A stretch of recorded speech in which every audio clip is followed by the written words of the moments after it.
Hey, what's up, everybody? True Boxing here. Thank you for coming back to get hit with the truth. So today we are doing the Davis versus Roach preview and prediction video as Gervonta Tank Davis defends his WBA lightweight championship of the world when he battles WBA junior lightweight champion from 130, Lamont Roach Jr. They will main event an Amazon Prime pay-per-view card that takes place this Saturday, March 1st. On Amazon Prime pay-per-view.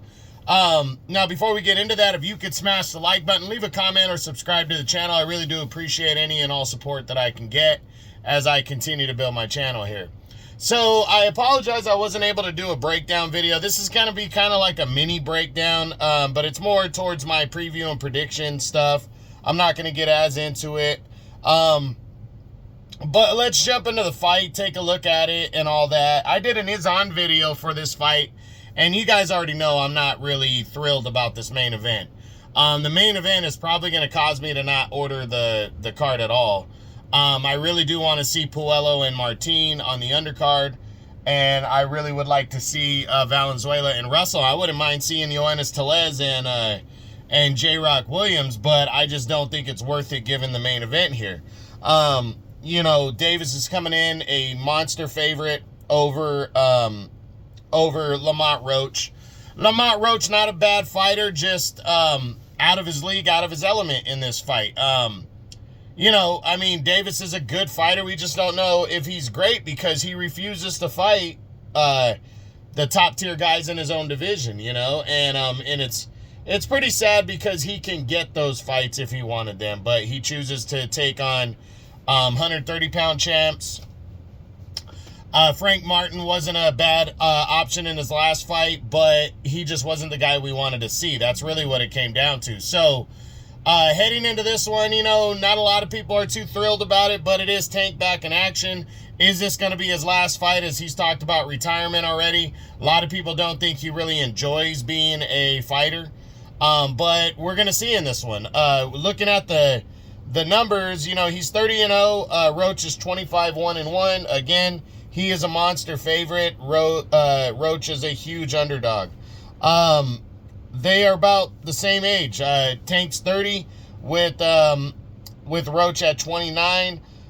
Tank is giving up 2 inches in height at 5'5" to 5'7", and he's giving up only a ½ inch in reach. So Lamont Roach not, you know, out here to really wow anybody. And so, you know, looking at both sides of it, you know, Tank's coming off the knockout of Frank Martin last June, so he's been out of action for what, that's about 9 months, or it's more eight plus. And then Lamont Roach also last fought in June when he took on a guy named I think Padraig McCrory. Is that the right guy, or was that the guy that fought Berlanga? Anyway, he fought some fucking Irish dude that nobody knew. I don't think it was McCrory. And he stopped them in the first defense of his title. But Roach is basically here because I mean, in all honesty, Roach got lucky that a punch that was ruled a knockdown that shouldn't have been ruled a knockdown against Hector Luis Garcia on the on the Benavidez Andrade undercard in 2023 led him to his first world title. He would win a split decision in that one to become world champion because that knockdown gave him that extra point. If the knockdown doesn't happen, the fight scored a draw, and Hector Luis Garcia holds on to his belt. And in my opinion, this fight never happens because that wasn't a thrilling contest to mandate a rematch.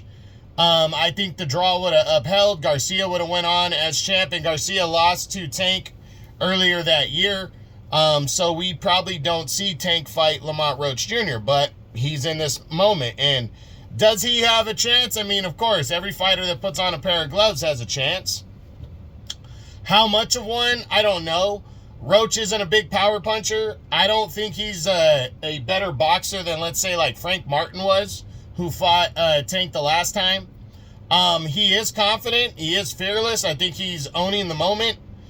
But Tank, once he hits you, especially against these kind of level fighters, he hits hard, you know, and moving up to 135, that's going to be a jump for Lamont Roach, not being a huge power puncher himself. So Tank, I think, picked the perfect opponent that in terms of not really a threat to take his title all that much, you know. And I think he's going to come in here, and I think he's going to knock out Lamont Roach Jr. It could happen early. I see it more towards the middle rounds. I think Roach will have his moments because Tank with his style doesn't really seem too concerned about decisions, decision victories if he doesn't need it. So I think Tank's seeking a knockout. I think he's going to knock out Lamont Roach Jr. in the middle rounds, early to middle rounds, and I think he will retain the WBA lightweight championship of the world. So if Roach were to pull off the win, I think it's more a decision victory. If he were to pull off the major upset.